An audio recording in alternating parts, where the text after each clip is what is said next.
Welcome to the High Pressure Podcast with me, George Rotterman. And me, Marie Williams.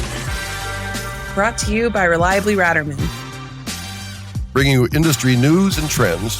Plus, insightful conversations with industry leaders. Let's get to today's show. All right, so let's get into the industry news and trends. The first big topic is that the High Pressure Podcast is back with a little bit of a different format. George and I will be co-hosting this podcast together. George, how do you feel about that? Well, that means we're co-hosting. So that means we are going to have to figure out which time we were supposed to talk. So that's going to be our challenge. Who's talking first? Who's talking next? I'm looking forward to it. Yeah, it'll be interesting. It'll be a little duet action, like you like to say. George, one of your favorite events of the whole year is GATA SMC. That is coming up April 19th through 21st. What are you most excited about? Well, I'm excited about that. And, one of the things I'm super excited about is Gary Halter, the incoming president, is going to be running that. And Gary, it's going to be fun. And he's always got his do-rag on. He's ready to party and have a great time and bring great content at the same time. So it's going to be fun, great learning experience, and just a great opportunity for all of us at GATA to go to that event. And I believe you had a hand in helping with the planning committee. Oh, that's true. I was so honored. I was asked to be on the planning committee, and it was a great group of people. So they put a lot of thought into it. And I think the value people are going to be getting and the takeaway they're going to have from going to that GATA event is going to be immense. It's going to be really, really well done. I couldn't agree more. I'm also chuckling because while you were at that event, my inbox was getting flooded with photos of my father that I could not recognize. So maybe we can put a photo up of what George looked like, but you were dressed to the nines as Kiss. Yeah, I was. And it's one of those things I was dressed as Kiss and I had a lot of makeup on and my wife got up like 2 hours early to help put all that makeup on. And it was also, I think, about 105 degrees that day in San Antonio. So it was a hot day to be walking around. So I'm not so sure how good I looked after walking around in the heat, but it was a fun day. That's awesome. Yeah, I'm really excited for that event. And Ratterman has helped with the young professional event that will be taking place at the that GATA SMC. One thing that was important to Gary was mentorship. So we have Gary Halter is going to be speaking to the young professionals and along with some of the legends of the industry. And then from there, we have a really fun event planned where the legends and the young professionals are going to be spending about 2 hours together, networking, really get to know each other, again, doing a fun type of scavenger hunt, and then meeting back at the hotel lobby bar for a young professional / legend happy hour. So that'll be a great time. What exactly are you going to do at a legend happy hour? What happens at a legend happy hour? Everybody shows each other how to drink, or what happens there? That's a great point. Maybe we need to have a chugging contest. I think this will be the first of its kind, and I believe you're attending it. So you can set some new rules, Okay, there you go. Okay. Well, so watch out. And I got to tell you, when it gets to being a mentorship, Gary's so into that, and I so support that. As you know, in our facility, we have a room that actually has mentoring room to have that cognitive thought that's what we really have that to offer everybody. We should do that because it's not telling people, how they should do it. It's really showing them how they can get there. And I think that brings a great power for all of us. I agree. And I think that GATA, my personal opinion of what the biggest asset of GATA is the networking opportunities that you get when you go to them and the connections you can build for mentorship, which is why we wanted to stay heavily involved in this, the Young Professional Mentorship Program. We're going to be sponsoring that event and the happy hour at GATA. So really looking forward to hearing about the connections that come out of it. Yeah, mentoring is so powerful. You can have somebody walk up to you 10 years later and tell you something that you said or helped with, and it's just amazing what power that mentoring has. And you know what? Also, it's a great feeling too, because it's a feeling of giving back and really being part of something with folks. So it's going to be a great event. The contact booth, that I'm looking forward to. We have a theme, and I'm not sure who's going to be doing all the singing in the theme, but I think we have a really famous person who's going to be singing the fact that our hours are from East Coast time, 7 a.m. till 8 p.m, that you can call and get whatever help and service and place an order or follow up on some information you're looking for. So we're going to have some pretty cool theme in our contact booth. Maybe you want to give it up a little bit. Who's going to be doing some of the singing? I don't know if I want to give it up. There's going to be hints from here until that event happens. But all I can say is you're definitely going to want to come by our booth and check it out. And we are going to be giving away some Ratterman merch as well, which never disappoints. What do you think, George? Well, Should we give it up? I might give a little hint. Okay. I'll just give a little hint. It has got a certain amount of a parody with a song that was out there. So it's a modification Mhm. of a song. And then we'll kind of leave it at that. Yes, we're remixing a classic. And I think the new service hours from 7 a.m. to 8 p.m. Eastern time across the board for all of our customers hopefully benefits them. And yeah. My gosh, it's going to be great. I'm so looking forward to the contact booth. Okay. So what other kind of good things do we have happening? Okay. And then I also wanted to touch on the Gata Maui auction that we had during the Ratterman pool party at the Oh yeah. That was Gata great. annual convention. Yes.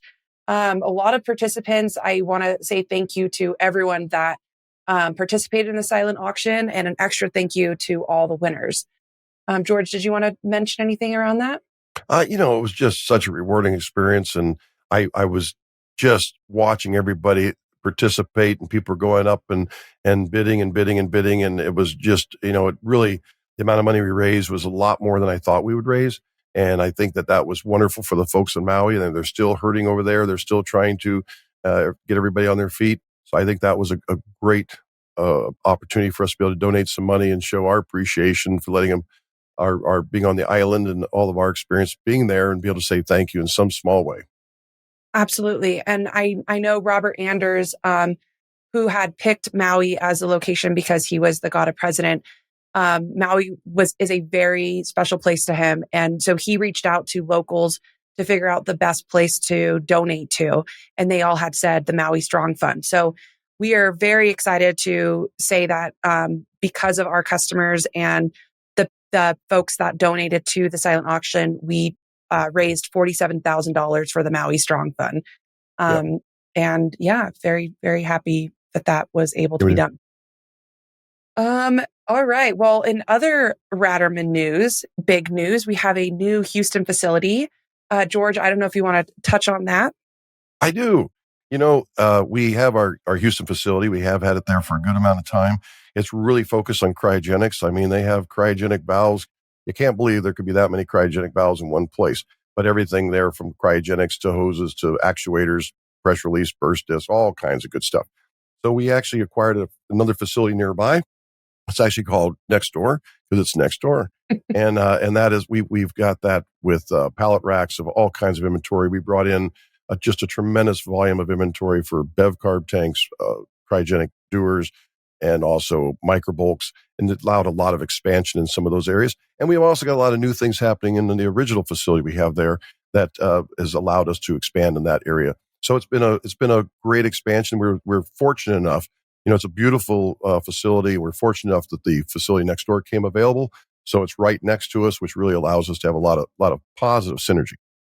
Yeah, absolutely. And I think one thing I've always admired about how you've grown Ratterman is you are always looking at ways to invest back into the business for our customers. So yeah, a new additional facility, and luckily right next door to the facility we already have, is huge. We have, like you were saying, bev carb, vaporizers, micro bulks. It's a fantastic facility Yeah, already, and now we have an additional one. So yeah. It ties in so well also because we ship all orders out. 5 o'clock Eastern time. We get all orders shipped out the same day, and that includes LTL. So we've put a lot of things in place to make that happen, and the new facility just helps enhance that in the ability of having everything prepped and prepared and out the same day. And that's an unusual thing to be able to do because it takes a real, the mechanics to do that when you've got an order coming in and be able to get it out the same day before, by 5 o'clock Eastern time, 6 o'clock Central time is, really a reliable part of the reliably Rodman, mantra. yeah, when you visit the warehouses and talk to anyone within the warehouses that's working there, they truly believe part of our claim, which is reliable delivery, reliable people, reliable solutions.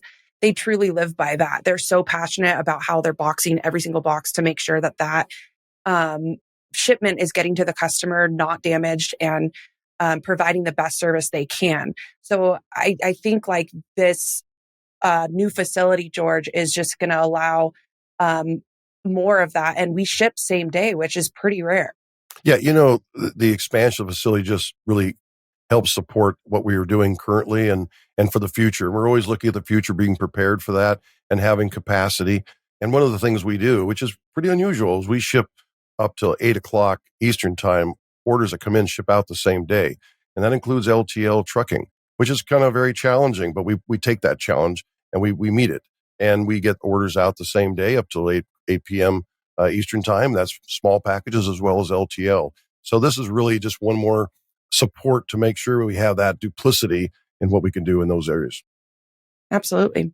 Well, Marie, sometimes things are cold, sometimes things are hot, but you've got a great product line now for the CO2 industry.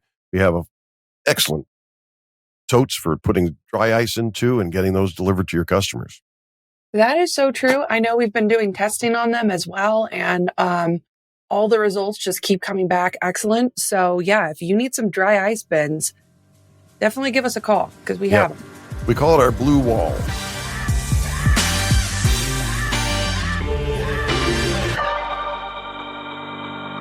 Well, Gary, it's so great to have you on the High Pressure Podcast of Broad Manufacturing today. George, it's great to be here, buddy. Thank you and to your daughter, Marie, for inviting me. Really appreciate it, bud. Yeah, it's going to be great. Well, I've been looking forward to this. It's going to be a lot of fun. And as always, when I have conversation with you, I learn a bunch of stuff. I have usually a couple of good laughs. So this will be fun. So usually there's more laughs than when you learn anything from me, but that's okay too, right?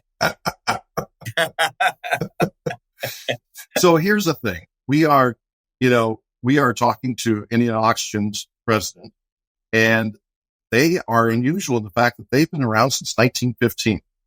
Yes, sir. That's a good amount of time. And there's something else that's really unusual that I'd like you to share with the public. There's an Indianapolis 500. That's fine, George. So Indianapolis 500, and you have something unusual at the racetrack there. Yes, we do. Yes, we do, George. We have a garage there that serves all of the race teams the nitrogen for their pneumatic tools and for basically airing up their tires throughout the race. And we've been doing that for years. We've been at the Indy 500 since, like you said, George, since 1915, and we're still there. And we've got 2 or 3 people who manage the garage every year for 3 or 4 weeks at a time. And it's just a wonderful event to be able to be part of. And, really, it's hard to really imagine all the benefits that come with it from the perspective of being able to entertain our customers, to entertain our wonderful employees who don't always get to do some of these things. Yeah. And then, of course, be able to be there on race day. There's really nothing like it. I bet. Well, the other thing I love about our industry is the fact that, you talk about nitrogen, and here's an application where people use nitrogen tires because it doesn't have as much change in heat and keeps consistency of the tire. And I know they use that in a lot of mines and a lot of other places, so they don't get dry rot rubber. Just so many interesting things where our gases can go to it. And do yeah, absolutely, George. Yeah. Yep. So we're going to come back. I want you to have a chance to talk about it. I'm going to come back and ask you for one of your favorite race stories. There's got to be a race story with all the time you guys spent out there. So we'll come back. Well, there will be, but it's probably going to involve drinking, George. So I don't know if you want to go back to that or not. Well, it could be water. It may have been me singing "Sweet Caroline" to the people in the stands. I don't know. So I want to talk about your management style. I mean, you're a positive, happy person. I'm sure, like all of us, you have things in a day don't go right. But I want to talk a lot about your management style. And, you talk about leading with purpose. I know we've had a lot of conversation about that. Could you share your view on leading with purpose? Well, sure, George. Well, first of all, you were involved in the SMC planning committee. We spent a lot of time, if you recall, Yeah. talking about what the theme of our meeting should be, and what do we want the membership to take away from it. And we started with servant leadership because that's just kind of who I am. It's not about me. It really and truly is about our people and about the work that they put in and the job that they do. So we came up with, as a group, because I'm really big on input and teamwork. And we as a group at the SMC Planning Committee came up with lead with purpose, serve with heart, as opposed to servant leadership. And there was a reason for that. I really didn't like just the term servant leadership. But you and others within the team thought that the lead with purpose, serve with heart was the right theme to have for the SMC. So what does that mean? Well, I mean, I am a positive guy, George, like you said, and I probably at this time in my life, I'm never going to change. But I just really believe that, you set a couple of goals. Doesn't need to be a whole lot of initiatives. Let's just say 2 or 3 goals for the company moving forward each year. And then you put a strategy behind it. And then you try to lead from that perspective. And I'm not a guy who's about a bunch of buzzwords, but I really and truly just try to listen to our people and understand their challenges. And more than anything else, if there are obstacles that they're dealing with, my job, if I really trust them, which the people that work for me, I do trust them, or I would not have them in the positions that they're in today. Yep. I trust them. And my job is to listen to them and remove the barriers that they have to deal with. And more times than not, it works out. We sign long-term agreements, we win new business, and we continue to grow. Hopefully, grow profitably. Yeah. And I think that word purpose is so important because as people, other than just coming to work, doing a job, what's the purpose? What's that accomplishing? What is that work that they're doing helping the rest of the world do to accomplish? And what's the purpose of that? It becomes bigger than just the money and the financial part, right? No, it sure is. And, there, to be honest with you, George, there are times within the teams that we have, with the departments that we have, it's tough sometimes to define the purpose of the AP department and the AR department. So it's tough to help, for them to understand exactly what is the long-term goal, what is the big, hairy, audacious goal that we have. And we try to instill that in them, but it's not always easy. But we do our best to communicate. I think that's the key, to communicate as effectively as we can, and as often as we can. Yeah. Yeah, I know. And I know you've heard this saying, it just still kind of gives me chills when I hear about people in purpose when, they go back to the story of NASA and try to get man on the moon, and they go up to somebody that's sweeping the floor and they say, or they're standing there and they say, what are you doing? And he says, well, I'm helping us get a man on the moon. And they're like, but they're sweeping the floor. But that element of sweeping the floor is just as important as somebody's trying to put a piece of electronics in the device. All those things, that's how you're going to get a man to the moon. There's a bigger purpose, right? Yeah, absolutely, buddy. Yeah. Gotta be able to see the end of it. You got to see the light at the end of the tunnel sometimes, right? Yeah. Yeah. That's the big challenge for us as leaders is be able to lay that, picture out there and how we're going to get there and how to make that happen. Yep. Yeah. I know you do a great job with that. So I'm going to ask you this question. Big heart. You've got a big heart. Where's the balance that you see between a big heart? We got to get work done. We want to have a lot of empathy and understanding. What's that balance for you? That's a great question.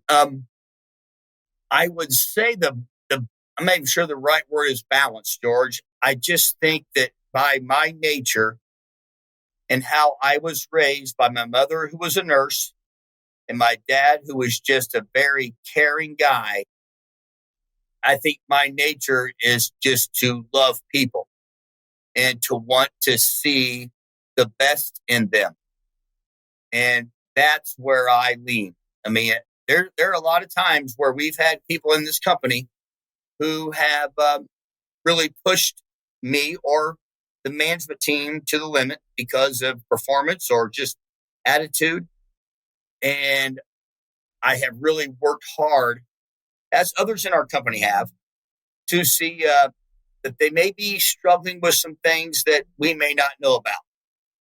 Yeah. And you heard me mention earlier communication. Well, part of communication is listening. Part of communication is asking the right questions. So that I think where I'm going with this is I really care about all 180 employees in our company. But not only that, George, I care about our vendors and the relationships that we have. And I think that leads me to just being able to understand some of the difficulties people are going through, and then being able to step back, understand it, and then help them get through it so that we can put them in the right positions to be successful within our company. Yeah, I love that. You're looking for a way in which to help. And if you can help people get rid of barriers, that works, whether it be their home life to their work life, it all balances through, right? It all comes through the same. Yep. Yeah. That's great. You are the president. How long have you been president at Indiana Auction? Yeah, I've been president, George and Marie, since 2014. Okay. So a good amount of time. I wanted to get some of your thoughts and advice on that. That's a challenging thing. CEO, president, some of your advice on how you find that works best. Yeah. So first of all, I'm not the CEO. I'm the president. Oh, I should have mentioned that. I know that you're the president. Wally Brandt, the CEO, right? Well, actually, in the last 3 or 4 months, Jay Brandt, Wally's son, okay, has become the CEO. Oh, so just okay. For clarification purposes, man. Yep. I appreciate that. Okay. Well, yeah, I was just say Wally Brandt's one of my favorite people in the world, and I got a question for you in a minute about that. But go ahead. Fine, that's fine. Go ahead and explain that. Yeah. So, and the question was about leadership, right, George? Yeah, the interface. You got that interface. I think when we look at CEO and president, I think a lot of companies are expanding to that. Maybe they just had president before. Now they're going to have a president and CEO. I just wanted to kind of get you've had a lot of experience with that now with working with 2 CEOs. So I just want to get your view. Yeah, boy. I mean, listen, sometimes there's challenges, right? It's not always easy. And I don't think that that Wally Brandt hired me to be a yes guy or a yes man. Yep. And I don't think Jay Brandt, who is now the CEO, has me in a position where he wants me to be a yes man. So, you have to be able to have the right type of relationship to be able to agree to disagree. And, but for the most part, we're on the same page. We map out what our goals are for each year. Okay. We create some type of a theme moving forward. Like for us, George, this year, it's being the best is a journey, not a destination. Okay. And then we broke it down into here at Indiana Oxygen. This is not Gauder related. This is Indiana Oxygen related. We broke it down into 4 key elements, which is probably consistent with most independent distributors and most companies. We need to know our customers, we need to know our employees, we need to know our business, and we need to know our competition. And as long as we are meeting on a consistent basis, we're sharing information, we're communicating, we're listening, and in some cases, we're debating, what's the right direction to go. But yet we can debate and still, like I mentioned earlier, agree to disagree sometimes and move forward and buy into the direction of the company. I mean, I think that's what leadership is kind of all about. But with the theme of, it's not about me, it's about we. It really is about the company and about the people within the organization. Yeah. I like that. That's so you kind of have those 4 markers you kind of come back and bounce things off of and look at them. And that's part of your sounds like that goes into some of your strategy and your planning. So you're going to be looking at your customers, your employees, the overall business, and then your competitors. You focus on those 4. That's good. That's great. And then you say, so you have a theme and you map it out, and that's your plan for the year. Yep. Yeah. Do you do that at the beginning of each year, or do you do that as each quarter comes along and updated, or do you, how do you do that? Yeah, great question. Usually the last quarter of every year, is when we start our budget process. Yeah. And as part of the budget and the planning process is when we come up with our theme or our slogan for the year and move forward from there. Okay. So Wally Brandt, love that man. He's a very positive energy, very open-minded, just from my view, very cutting edge on his, how he looks at going about business and with people. Yep. How many years have you worked with Wally? Yeah, great question. So, boy, George, I started as a distributor sales manager for BOC Gases in 2002. Okay.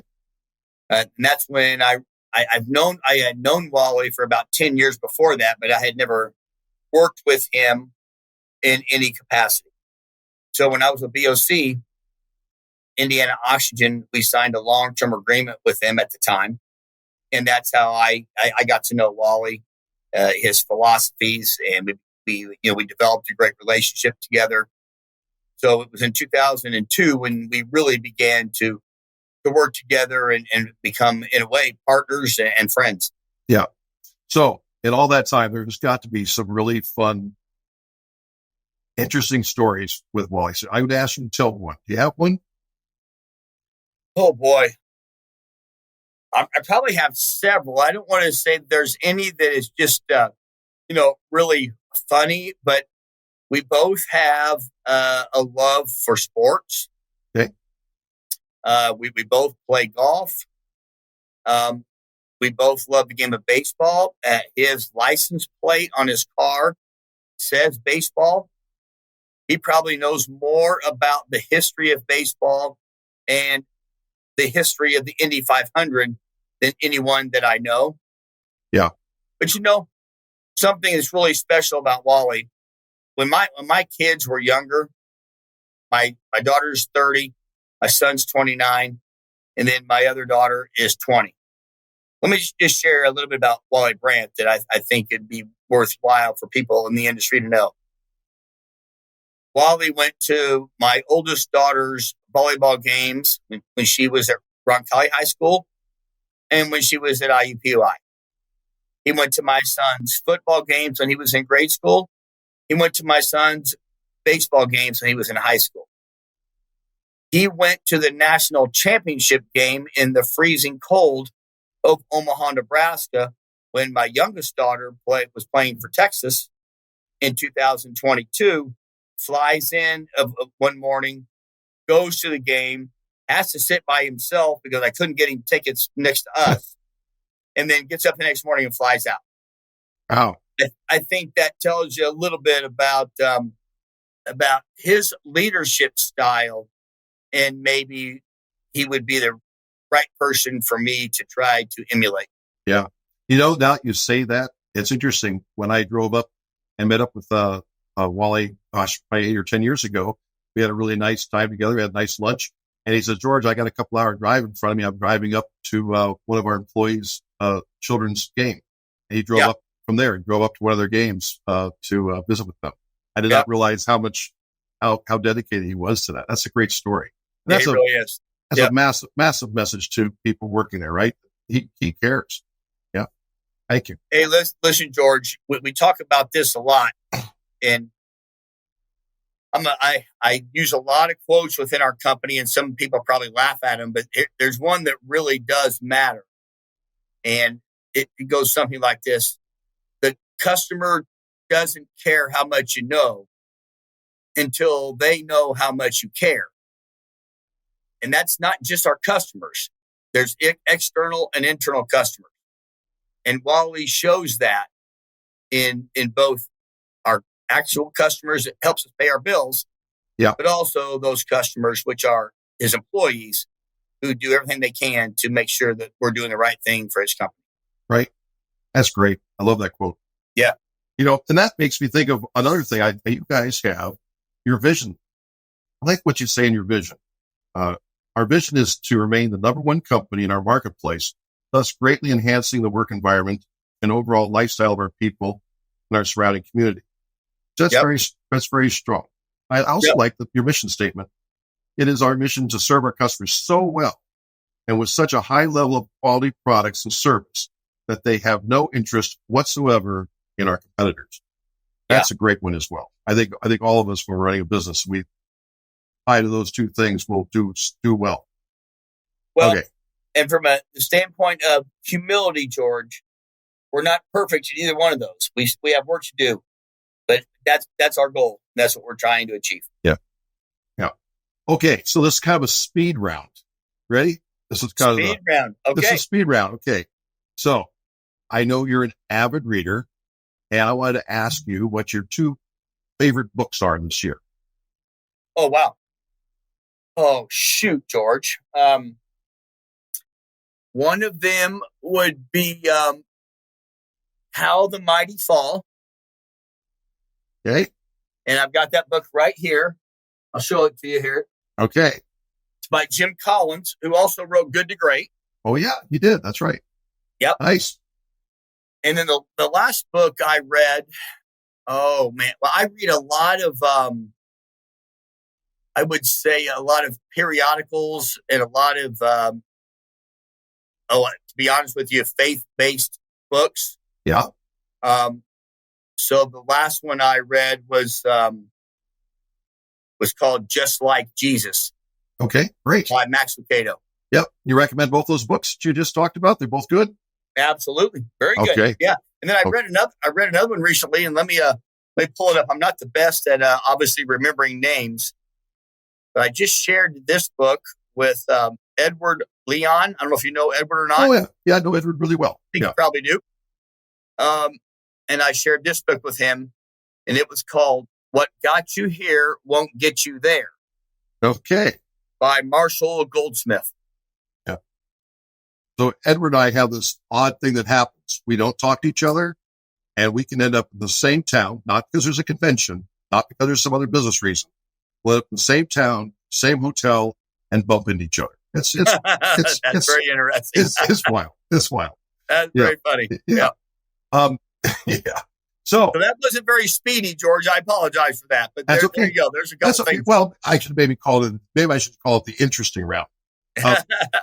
So, what would be the one thing people would be really surprised about you if they knew, or maybe they know or don't know? But what would be the one thing you'd say they'd be pretty surprised, maybe that Gary, whatever that is? Yeah, I would.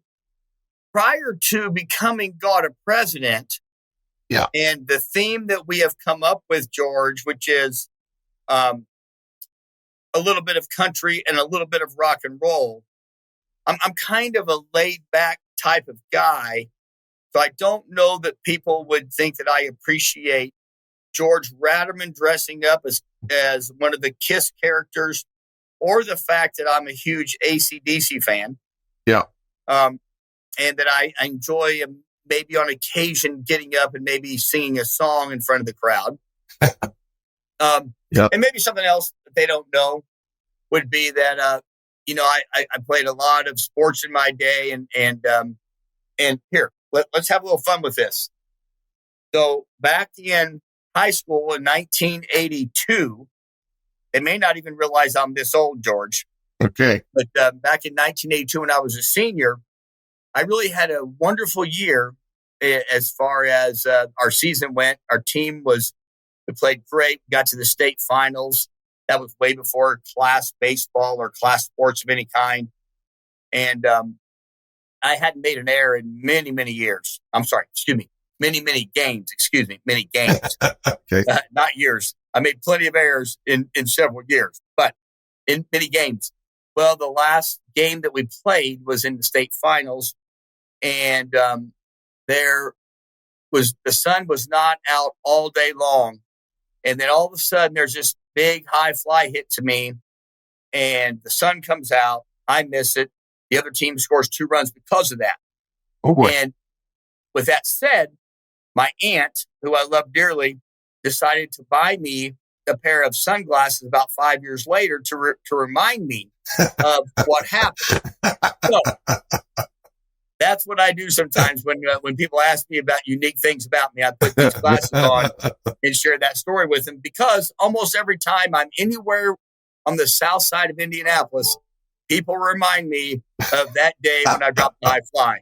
And we are now 42 years later. So there you go. There you go. Okay.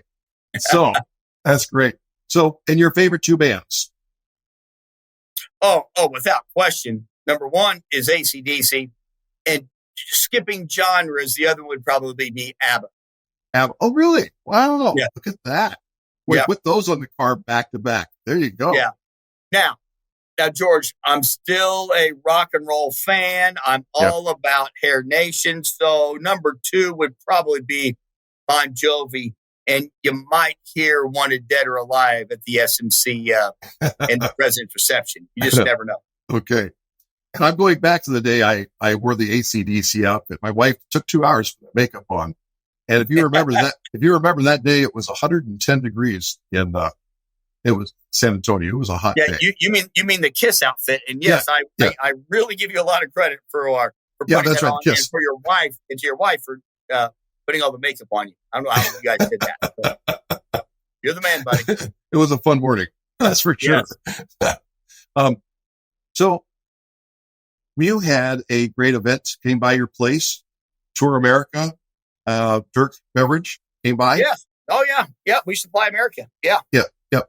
And I said that slightly wrong, but we supply America. So we did that as well. And Dirk's going to be one of the speakers you have at the SMC. Yes, sir. And what's he going to speak on? I'm a huge fan of Dirk. I just think he's very creative and always thinking of ways to, in some cases, more than anything else, promote the independent distributor. Yeah. But he's going to really be talking about the force for good. Okay. How does the independent distributor continue to battle through the challenges that are out there? And most importantly, though, I think his message is going to be about making sure that we are taking really good care of our people. Okay. Good message. We can't do anything if we don't have good people who care about the business, care about each other, care about our customer. Yeah. So I got to tell you, he came out to our facility the night before. He says, "Hey, George, because he wanted to do a tour of our facility and all that good stuff." And that's our facility in Houston. And so he said, "George, let's meet for dinner." I said, "Okay." So he gave me an address, and I got in the car with Steve, and we went out to have dinner. And I have to say, it was one of the most enjoyable dinners because, we travel a lot. We all travel a lot, go to different restaurants. I pull up the address, and it's an RV park. And I go look for the address, and it's his beautiful RV that he has with a big sign on the side, Touring America and all. And we sat down, and around a fire pit, we cooked hamburgers, and we had a little bit of bourbon, and it was delightful. Looked at the stars. It was a wonderful evening. It really was. Yeah. So, but he's a really fun person to be around. One, he knows how to fun, but he also he's very centric to people, and how I love it when he goes to the facility. He doesn't really want to talk to me or anybody. He wants to get out there with all the folks making stuff happen, right? Oh, exactly right. Oh, yeah. He wants to get in the warehouse, talk to the drivers, talk to those who take care of our customers on a daily basis, like the guys at the counter. Yeah. That's where he is at his best. So, Gary, every once in a while, people just sometimes say they have an aha moment. And they go, "Wow, you know what? If you crystallize it in a couple words, sometimes you just go, what's your aha moment in 2024? So you go, you know what? That's what's going on. That's where it's at, or whatever that might be for you. What's your aha statement or comment?" Wow, George, that's a great question, especially with, this being a part of God is really fun. But when you get to be the president of God, it becomes a little bit different. And there's a lot of other things that go on that you didn't think about. So for me, George, and this is one of those things that helps us as individuals grow, is to get comfortable being uncomfortable.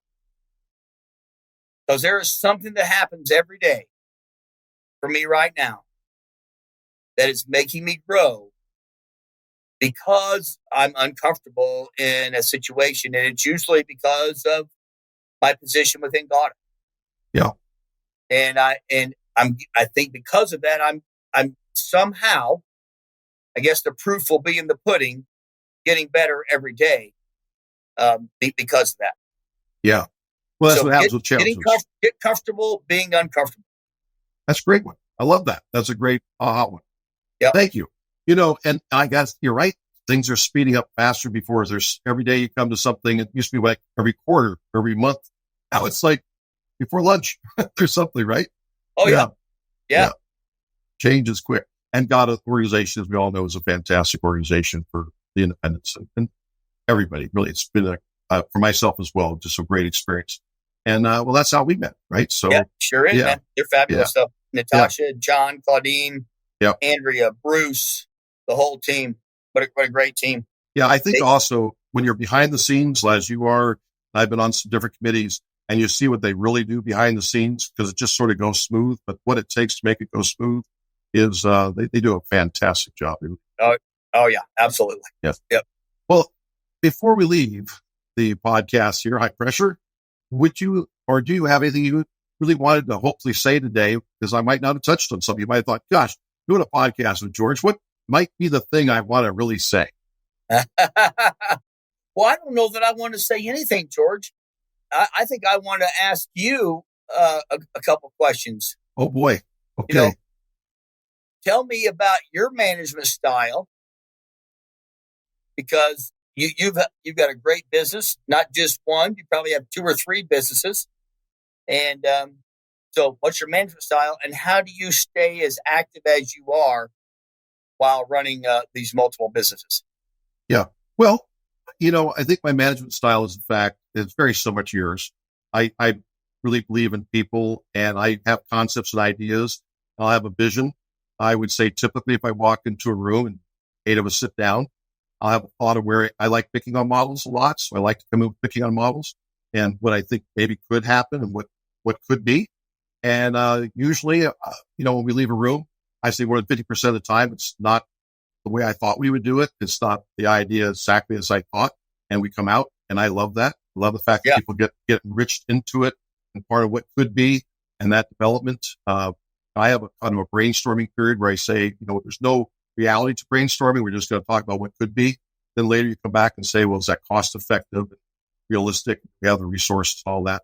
But I kind of like to do that piece of the thing and see where that goes, because you never know. So, I think that's my main thing is to, as yourself, I really love people. I like working with people. I love to see things come to fruition. I particularly enjoy seeing people develop and grow and have that next thing. I call it the language, when everybody starts using a certain language, and I get very excited about that. People are starting to go, let's put a picking on model together. Let's see how that works. Let's get other people's input on it. And let's, all work as a team and a group to see what would be the way to get there. So that's kind of my management style. Yeah. That sounds great. I tell you, to me, you have to make sure your people know that you respect them and that you care about them and that you're not going to micromanage them.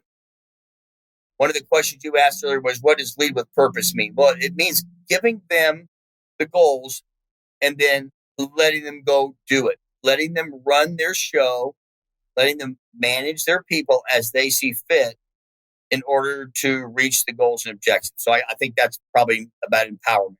Yeah. Letting them do their job, not micromanaging them, but just letting them get the job done. That's great. To have worked here at least. So yeah, I appreciate the feedback. That's why I asked you, because I know you've had a very high level of success, and I know you've had a philosophy, and I also like the fact that you have very grounded, straightforward, concepts that I think are people can put their arms around and understand and implement. Yeah, that's a big piece of it.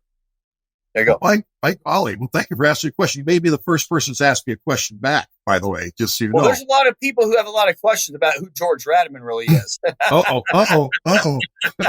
That would be a different podcast. But those are in a good way, George. In a good way, buddy. In a good way. Nothing negative, man. Okay. That's great.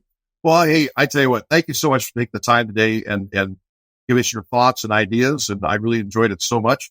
And I knew we'd have some fun doing it. And I hope, and I actually know everybody listening to this is going to have a couple jot down notes they're going to make after listening to this podcast. They're going to be jotting down some notes, but some things they go back to their own organization and look at doing. And and implementing. So thanks again for being on the High Pressure Podcast.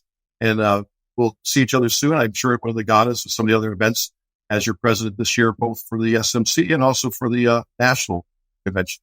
Well, thank you both. Thank you, Marie. I'm honored that you asked me to be part of this. Thank you guys very much.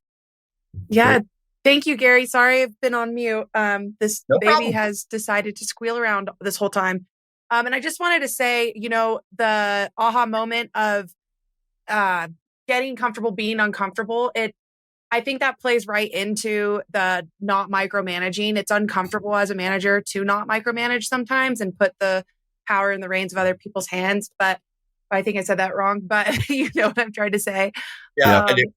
Yeah. And I think that when you express your management style of just staying positive and making sure people know they're communicating and supportive, it allows them to also feel like they can be comfortable getting uncomfortable as a new manager or whatever the case may be. So I love that aha moment, and I'm going to stick to that this year as well.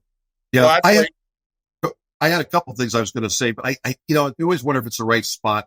Because one of the things I was going to ask was, okay, I agree with that philosophy. Then what happens when you've got a manager who's not quite getting there, right? Their management style's not working, or they're not achieving what they need to accomplish, right? But that's where you really come back in as a mentor to help. Yeah, to try to help. Yeah. I would say that, Marie, getting comfortable being uncomfortable is all about letting your people make mistakes too. It doesn't have to be a really tough consequence for every mistake that your people might make. They make the mistake because we're allowing them to be themselves and to grow. The time when you learn the most is during the difficult times, during times of adversity, and during times when you make mistakes. And I've made plenty of them. And those are the times when I learn the most. Yeah, that's a great point. Yeah. I think too, like going back to the sunglasses that you were gifted by your aunt, like you had so many games without making a mistake, and then you make that mistake and it sticks with you. And it's amazing to me that you keep those as like a reminder that mistakes are okay. I'm going to grow from this, Yeah. So I did have one question. I know we need to wrap up here, but since you grew up playing sports, and I'm assuming probably coached your kids, even if you weren't the coach, you probably in the background were helping to coach them. I know sports for me shaped how I do day-to-day business. What were some philosophies from your days of playing sports or, now mentoring and coaching sports with your kids that you put into business? Yeah, well, that's great. That is a great question because listen, when I'm looking for potential employees here, one of the first questions I ask is, what are your hobbies? And I'm always hoping that they say they played a sport of some type. Because I think through those experiences, you learn discipline, you learn how to win gracefully, you learn how to lose, and then you learn how to take that loss and make something good out of it. And I think business and sports are very, very similar. So that's a great question. I know I'm missing some things. I also coached a lot of kids in my day. I coached my daughter in volleyball for 5 years. I coached my son in basketball. I coached my son in baseball, and just had a blast. And you got to push people. Mm-hmm. It's interesting push them to get the best out of them. Yeah, I love that. So interesting you say that, Gary, and that's a great point, Marie. But Gary, we had 4 children, or do have 4 children, and what was interesting for us is that we really taught advocating for yourself. So when sometimes they had a bad coach, sometimes they had a phenomenal coach. Yeah. But they had to find a way to work with that, because that's life. That's what happens in life, as you're saying, right? And so, how do you advocate for this? And if you want to try to get a certain position, what do you need to do to get there? And then you work with other people on the team. Some people are very nice. Some people aren't so nice, right? And some people are bullies. Some people are bullies. Some people are very gracious. So I agree with you. It's a wonderful ground for people to learn, for children to learn how to deal with other people. Because as we all know, if you know how to deal with people, that's usually how you advance your career, is working with people. Well, I tell you what, that's a great point, George, and great question, Marie. this industry is so tied to each other, and the relationships mean a great deal. And you have to learn how to navigate some of those relationships. But heck, I'm friends with most of the competitors in my region. Mm-hmm. I'm friends with people from Airgas and Lindy. I mean, we're friends. We compete every day, but yet we're still friends and work with each other. And in some cases, we buy and sell from each other and help each other. So, yeah, being able to develop relationships and handle the good with the bad is pretty important. Yeah. And I think too, when you say, sports teaches you how to take a loss and make something good out of it. I think that with business, the people or the companies that kind of succeed more than others are the ones that outfail their competition, right? They're okay with failure. They learn from it quickly and they move on to the next failure because each failure is going to bring them up just a little bit more. Yes. So I love those philosophies you shared. And I'm super excited that you're the God of President. I'm so sad I won't be at the SMC this year, but I'll be at the annual and I can't wait to hear about the SMC. So Marie, how many days old is your baby right now? I think he's 10 or 11 days old. I don't know. If I think too hard about it, I'll start crying. So I've been thinking a lot about you though, girl. Oh, thank you. Yeah, I'm like, every day I'm like, he's changing so much, but it's been great. Well, let me tell you guys one more story. Yeah. Okay. Because this is sports and business tied together. So after Emma's freshman year, so Emma's my 20-year-old who is at the University of Texas. And after her freshman year, and they won the national championship, that's not why I'm bringing this up, by the way, but it certainly helps plug some things here. As she's getting ready to head into her sophomore year, she asked me, she goes, Dad, I really think the coaches are probably going to want me to be a captain because she is about as hard of a worker as you'll probably find. And this is not about bragging about my daughter. This is about where I came up with a couple of my themes for this year. I had told her, I said, Emma, I said, one of the things you have to have is you have to be able to build chemistry within a team. You got to get along, but you also have to be able to disagree. Again, like I said earlier, you got to be able to agree to disagree. And I said, to be able to be successful as a leader of a team or as the captain of a team, especially when the girls are older than you have to have 4 things. And that's where the 4 E's that I have came from. I said, you got to have some empathy because some of these older girls want to get on the court, but they're not going to be able to play for one reason or another. They're not good enough. They're injured. So you got to have empathy. But then you got to be able to have empathy and you have to be able to encourage them, keep their head up, continue to work hard. And then the 2 most important things, I think, in any endeavor, whether it's business or sports or just your daily life at home, which I'm not always the best at, but how are you showing up? And you got to be able to show up with energy and enthusiasm. That's where my 4 E's came from, was trying to help my daughter understand how to be a leader at the level that she's at right now. So that's amazing. And I can't wait to hear about that at the Young Professionals event that you're going to be talking at as well. But yeah, and that's one of your questions, and I'm going to answer it in probably a very similar way that I just answered it for you. Perfect. Yeah, that's amazing.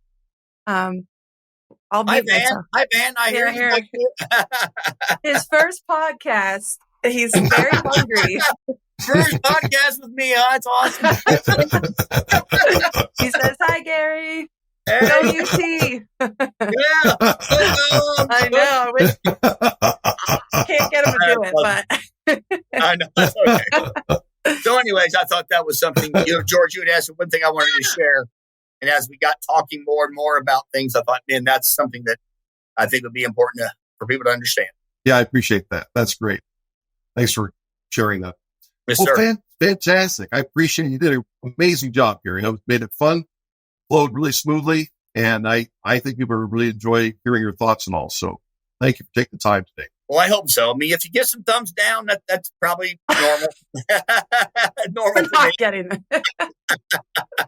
We'll send you a bill if so. No. That's okay. Send me the bill. I'm going to give it to Huawei. Yeah, exactly. I'm not paying it. Oh, man. Well, thank you. I know how busy you are. Like, I sit on just one of those committees and I see you all the time. And I'm like, how he is just running from meeting to meeting to meeting. So thank you for taking the time to do this. It really means a lot. Well, thank you guys. And as I said, you guys are two of the best people I know in the business. So thank you. Thank you. Thanks. Appreciate it. Okay. Have a great rest of your day. Thank you. Have a great weekend. See ya. Okay. Thank you. Bye-bye. Thanks for watching. Stay up to date with the latest news in the gas and welding industry by clicking on the subscribe button. And check out one of our other videos to learn more. Find out more about Reliably Ratterman at rmiorder.com.